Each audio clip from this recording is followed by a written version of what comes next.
Salut tout le monde. Aujourd'hui, on va jaser avec un invité très spécial. On va parler avec un de mes profs du français sur l'application italki. On va parler avec Adrien. Et Adrien, merci d'avoir accepté mon invitation. C'est un gros plaisir de jaser avec toi aujourd'hui.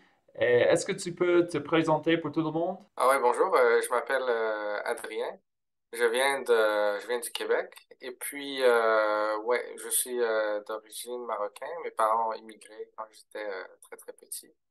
Donc, on peut dire que le français est devenu ma langue maternelle à très, très bas âge. Et vers l'âge de 18-19 ans, j'ai quitté le Canada pour voyager à travers le monde. Et ouais, c'est ça. Donc, ouais, merci. Et oui, je voulais te demander parce que tu voyages, t'es prof du français. C'est pour ça que tu es devenu prof sur italki. C'est parce que tu peux enseigner virtuellement, tu n'as pas besoin d'être dans un endroit physiquement. Tu enseignes aussi en personne où tu habites. Ouais, mais en fait, j'ai toujours été un peu old school, on peut dire. Donc, avant, j'enseignais toujours en personne. Je voulais pas OK. vraiment enseigner en ligne. Mais à cause des événements tragiques Ouais, ouais. en 2000, ouais, qui sont survenus en 2020, j'ai perdu mes étudiants en personne. Et puis aussi, j'avais certaines heures dans des écoles de langue, mais c'était plus possible d'enseigner là-bas. Et donc, à cause de ça, je m'étais dit que je pouvais essayer d'enseigner en ligne. C'était Mhm. le moment parfait puisqu'on ne pouvait pas sortir dehors. Ouais. Donc, ouais, au début, j'étais un peu réticent parce que, comme j'ai dit, j'aime pas trop ça, comme enseigner en ligne. Ben, avant, j'aimais pas beaucoup ça. Mais avec le temps, j'y ai pris goût et puis j'ai découvert qu'il y a aussi des avantages à enseigner en ligne. Donc, Oui. par exemple, c'est très flexible, j'ai pas besoin de me déplacer. Et aussi, des fois, quand on parle de certains sujets un peu compliqués, c'est possible de partager mon écran et puis de parler en même temps que je montre quelque chose. Donc, Oui. ça, c'est quelque chose qui est pas très, très possible, pas très, très faisable un à un en personne. Donc, Oui. ouais, c'est ça. Oui, tout à fait. Je suis 100% d'accord avec toi qu'il y a des avantages. Par exemple, maintenant, on est dans des fuseaux horaires différents. Parce que, est-ce que tu peux dire pour tout le monde où tu habites maintenant? Ouais, en ce moment, je suis en Corée du Sud, donc c'est très, très loin. Oui, Et ouais, donc pour moi, c'est très avantageux parce que, comme tu as dit, je peux enseigner des gens qui viennent de partout à travers le monde. Donc, j'ai beaucoup d'étudiants chinois parce que, comme j'ai déjà dit, je peux parler chinois. Mais aussi, j'ai d'autres étudiants qui viennent de partout à travers le monde, comme qui viennent de l'Amérique latine, de l'Afrique, de l'Asie, de tous les continents. Et puis, c'est très, très intéressant de parler avec ces étudiants-là. Et moi-même, en leur enseignant le français, j'ai appris beaucoup, beaucoup de choses sur le monde. oui, oui, Donc, tout ouais, je pense que c'est vraiment une expérience enrichissante pour moi aussi. Oui, oui, tout à fait. Et tu viens de mentionner ta famille et je crois que c'est important de te connaître un peu pour le sujet on va aborder le thème du Québécois et d'être prof sur Italki en étant Québécois. Et fait, je crois que c'est important de savoir un peu de ton histoire familiale et ton parcours linguistique. Par exemple, quelle était la langue parlée chez toi en grandissant et à quel âge as-tu appris le français? Je suis né au Maroc et techniquement, ma langue maternelle, c'est l'arabe. Mais à l'âge de 3 ans, mes parents ont immigré au Canada. Donc, on peut dire que Le français est devenu ma langue maternelle peut-être vers l'âge de peut-être 3, 4, 5 ans, aux alentours de cet âge-là. Et puis, ouais, c'est ça. Et donc, je suis allé à l'école en français. J'ai fait tout mon parcours scolaire en français. Et maintenant, je peux toujours parler arabe, mais je dirais que mon arabe est beaucoup plus faible que mes autres langues. Mais à la maison, malgré que mes deux parents parlent très bien français, on parle quand même arabe à la maison. Je pense que c'est juste un effort un peu de essayer de conserver la langue du pays d'origine. C'est ça. Oui, oui, oui, tout à fait.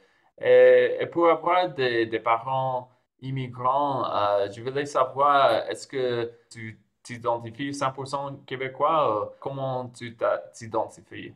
Ouais, ben, c'est ça. Ben, mon identité, je dirais que elle n'est pas, elle est pas divisée entre différentes nationalités ou cultures. Je dirais que ça dépend vraiment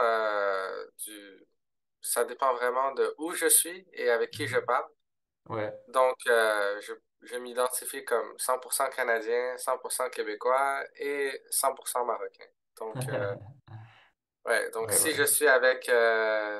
si je suis au Québec, à Montréal, ben, je suis 100% québécois. Si je suis avec des Marocains, je peux aussi être 100% marocain si je veux. Donc, ça dépend vraiment du contexte, on peut dire. Ouais, c'est ça. Oui, oui. Et tu m'as dit que ça fait plusieurs années que tu habites à l'extérieur du Québec et que tu as voyagé beaucoup. Est-ce que, comment c'est quand tu parles avec des gens d'autres pays en français, est-ce que c'est toujours, les gens peuvent t'identifier pour ton accent en français, pour être québécois? Est-ce que tu peux, euh, c'est pas, imiter l'accent le plus neutre? Ouais, mais ça dépend. Ben, j'ai voyagé dans différents continents. Je dirais que parce que j'ai aussi appris à faker mon accent. Donc, ça m'est déjà arrivé dans certaines situations où j'étais avec des Français et, et où ils n'ont pas deviné que j'étais québécois. Ils n'avaient aucune idée que j'étais québécois, en fait. Et parce que plus tard, ma famille a déménagé à Laval, la ville de Laval. Et il y a aussi une ville qui s'appelle Laval en France.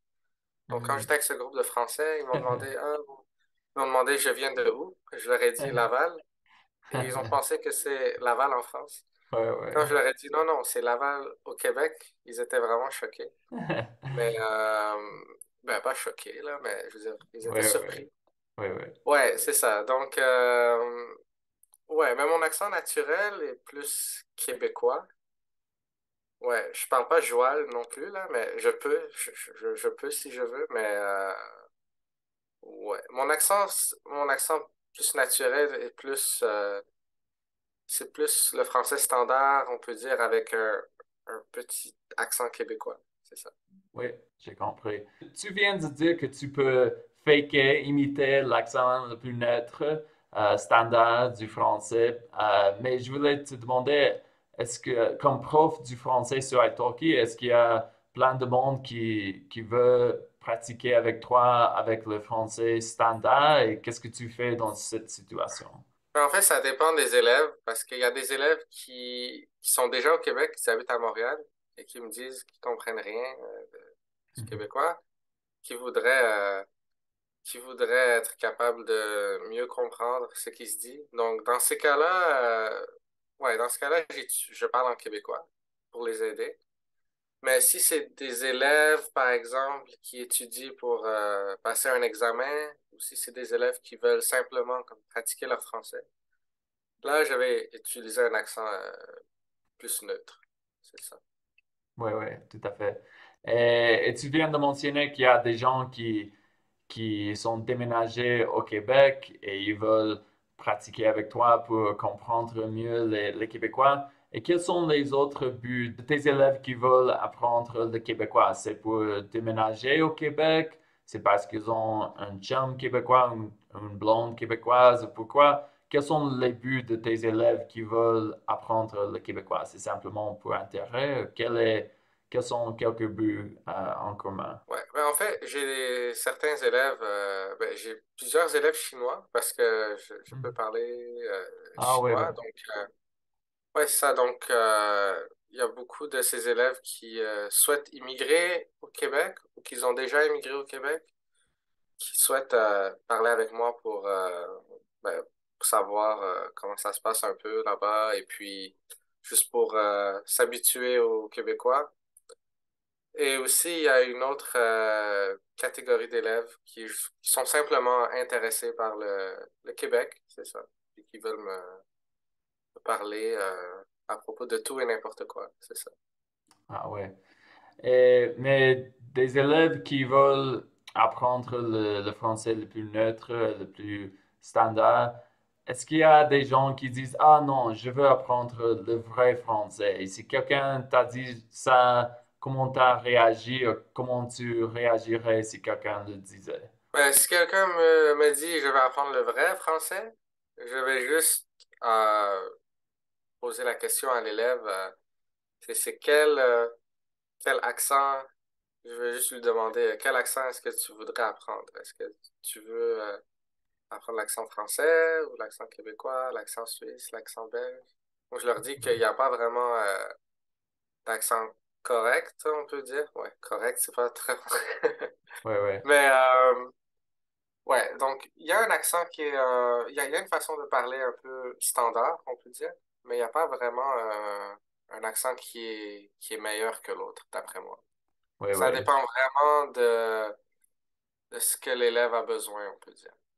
Oui, tout à Ouais, fait. parce qu'il y a des élèves qui vont peut-être aller étudier en France, il y en a d'autres qui vont aller étudier au Québec. Donc, ils n'ont pas les mêmes besoins. Euh, Ouais, tout ouais, à c'est ça. fait. Mais est-ce que ça t'est arrivé une fois que quelqu'un a dit quelque chose comme ça, comme je veux apprendre le vrai français par le québécois, ça jamais t'est arrivé? Non, ça m'est jamais arrivé parce que, ben, par défaut, quand je commence un cours avec n'importe qui, je parle vrai français. Et ensuite, s'ils me disent qu'ils veulent apprendre le québécois, c'est là que je change en québécois. Ouais, ouais, Donc, tout j'ai à fait. jamais eu ce genre de commentaire, non. OK, c'est bon. Tu as mentionné qu'il y a des accents différents, mais il y a aussi des grammaires un peu différentes quand on parle du québécois très informel, comme les contractions et la façon de vraiment contracter les mots au Québec. Et, et je crois que ça, c'est quelque chose que pour quelques élèves peuvent être vraiment difficile du québécois. D'après toi, est-ce que c'est bon d'enseigner ça aux élèves ou c'est trop avancé? Euh, est-ce que tu enseignes des contractions québécoises et toutes les particularités du québécois pour tes élèves qui sont intéressés? Ouais, mais en général, pour mes élèves qui sont intéressés, je leur dis que ben, le québécois, c'est un dialecte. Et normalement, les dialectes sont parlés par les gens qui sont déjà natifs. Mhm. Donc, d'après moi, il faut vraiment avoir un bon niveau en français avant d'essayer Ouais, ouais. d'apprendre le québécois. Mhm. Mais c'est toujours bon de comprendre. Donc, je vais quand même Ouais, dire certaines expressions à mes élèves. Je vais leur apprendre des expressions, mais pas pour qu'ils les utilisent, juste pour qu'ils soient capables au moins de comprendre. Comme ça, s'il y a un Québécois qui utilise ces expressions avec eux, au moins ils vont être capables de comprendre. C'est ça. oui, parfait. Quelle est une expression très difficile pour tes élèves? Quelque chose du québécois. Ouais, ben c'est les contractions puis la vitesse. En fait, les anglicismes, ça aide. Oui, oui, oui, tout à fait. Ouais, Mais ça c'est ça. dépend. Si c'est chinois, peut-être pas. Tu viens de dire que tu peux changer ton accent un peu pour aider tes élèves qui veulent pratiquer ou connaître l'accent le plus neutre. Mais je voulais, parce que j'imagine qu'il y a plein de Québécois qui ont de la misère de faire ça. Et je voulais te demander, est-ce que tu as vu ça, qu'il y a d'autres profs qui perdent peut-être des élèves parce que leur accent est un peu plus fort? Oui, dans mon cas, j'ai déjà eu des étudiants qui ont pris des cours avec d'autres profs québécois et qui m'ont dit que malheureusement, ils ont dû chercher un autre prof parce que l'accent de ce prof-là était un peu trop fort. Donc, ouais, ce genre de choses arrive définitivement. Ouais. Mais dans mon cas, c'est pas la même chose parce que mes parents sont immigrants et eux-mêmes parlent très bien français. Eux aussi, j'ai passé un peu de temps en France, donc j'ai eu la chance de m'accoutumer à différents accents. Oui, oui, tout à fait. Oui, pour moi, ça c'est un peu triste parce que je crois que c'est très beau de connaître plus du pays francophone et connaître les autres accents. Et comme je voulais te demander de nous donner pour les élèves qui connaissent vraiment rien du Québec, je voulais te donner l'opportunité de motiver ces gens pour connaître le Québec. Qu'est-ce que tu dirais aux gens qui connaissent presque rien du Québec pour les motiver, pour être intéressés pour connaître cette nation tellement intéressante et unique, à mon avis? D'accord. Je trouve le Québec, c'est un endroit très intéressant parce que c'est un des seuls endroits en Amérique du Nord qui parle français. Ouais, Euh, ouais, et aussi, il y a un mélange de culture un peu spécial entre la culture un peu européenne et américaine.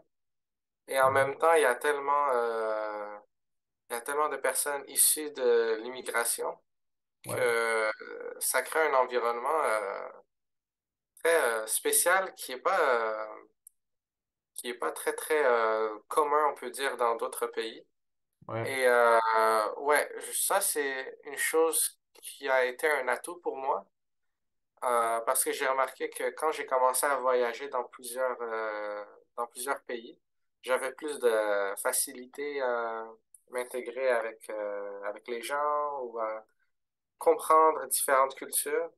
Et même des fois, je pouvais même reconnaître certaines langues que je parle pas, juste parce que en vivant au Québec, wow. j'ai tellement entendu de langues dans ma vie que des fois, je peux deviner quelle langue que j'entends. Ouais. Ah, Donc ça ça, c'est cool. c'est... Donc ça, c'est très intéressant. Et aussi, le Québec a une très grande superficie.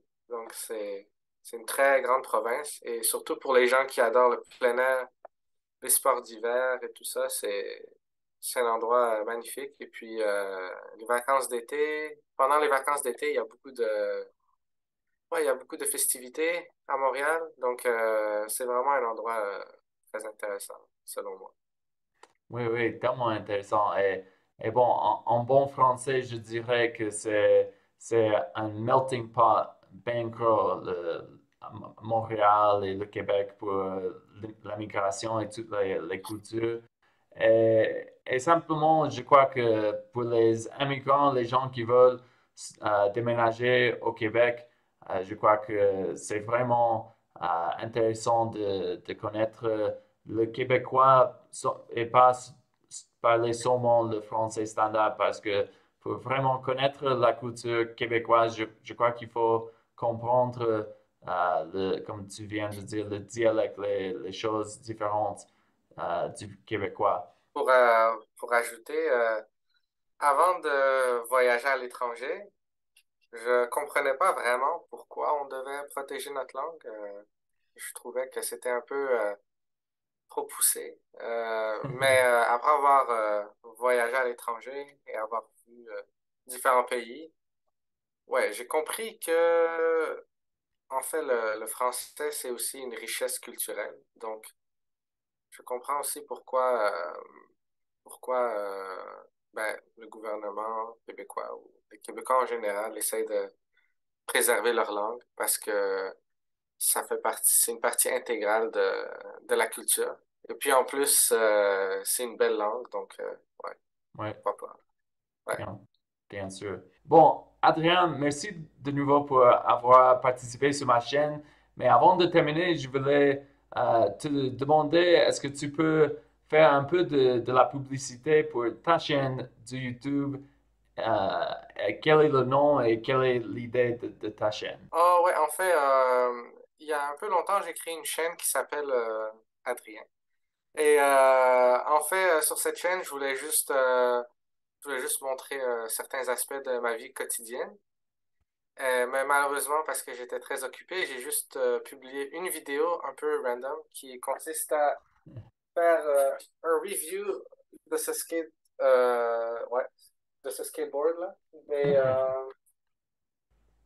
ouais, mais dans le futur, je vais sûrement poster plus de vidéos, puisque vers fin décembre, je vais être moins occupé.